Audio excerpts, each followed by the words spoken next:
I clearly remember the day when Radio Caracas Televisión had its last broadcast.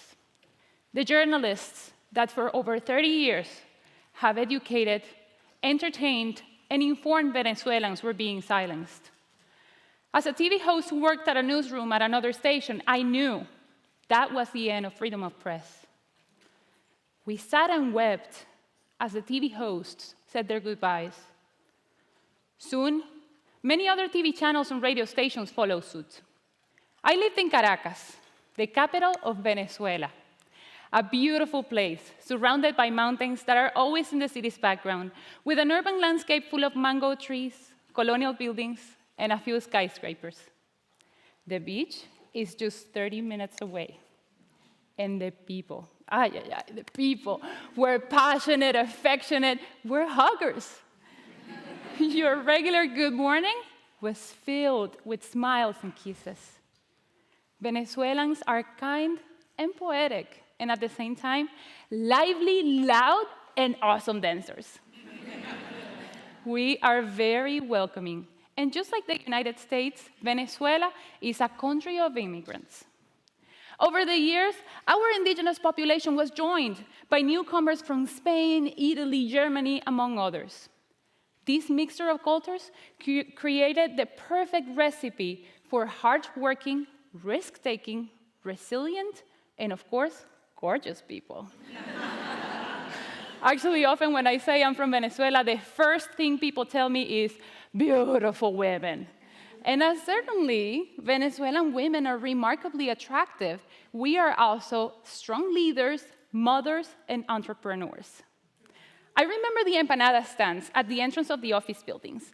They were mostly run by ladies who woke up at 4 a.m. to make the masa, prepare the fryer, get children ready for school, and then go sell their delicious products with a smile to students, doctors, bankers, people from all walks of life.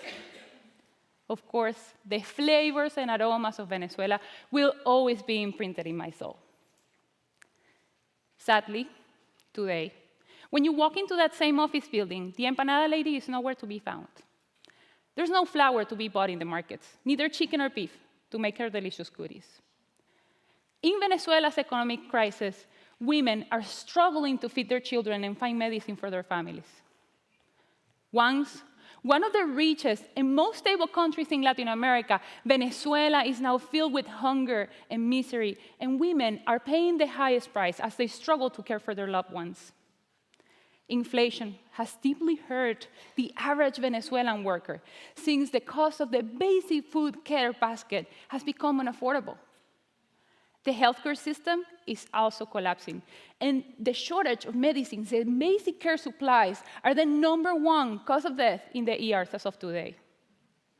And still, women are at the forefront of the resistance against one of the most cruel dictatorships of our time.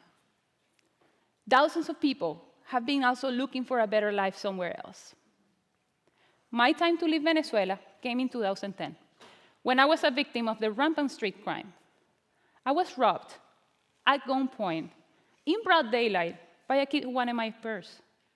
A couple months later, my husband got kidnapped, and we spent hours of agony not knowing if he would survive.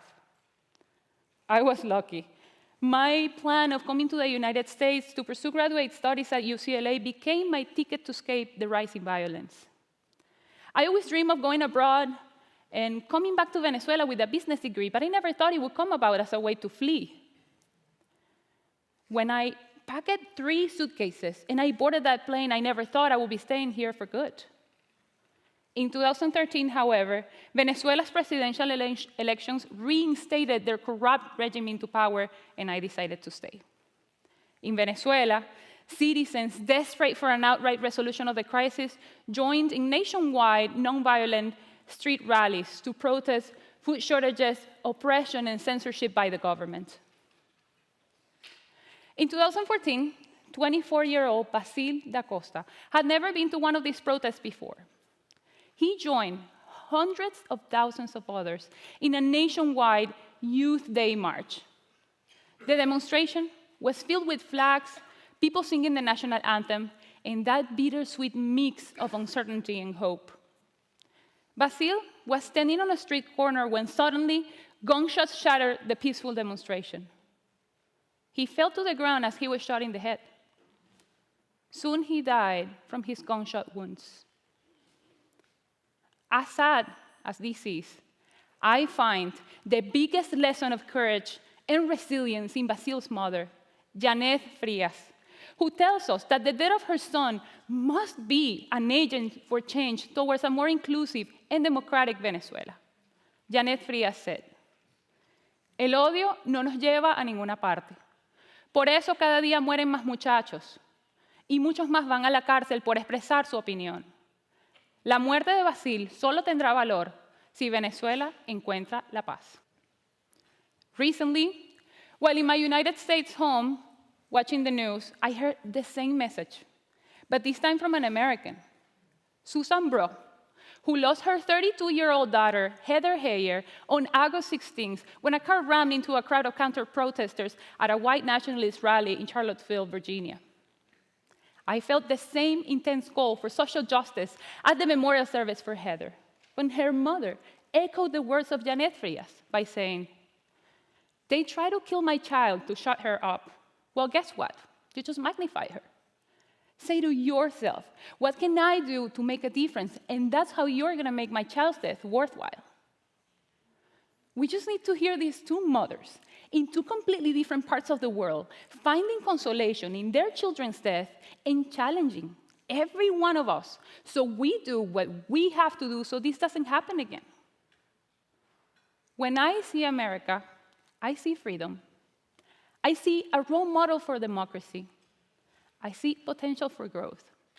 To hear people suggest that the solution to complex issues is to close our doors, to build barriers, to silence alternate points of view breaks my heart. I come from a place that has crumbled under the weight of these policies. Venezuelans no longer have food. They no longer have medical care. They no longer have a viable police system.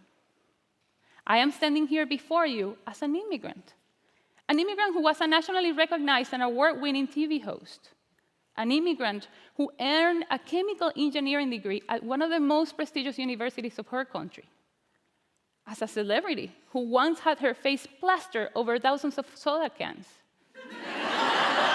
There it is.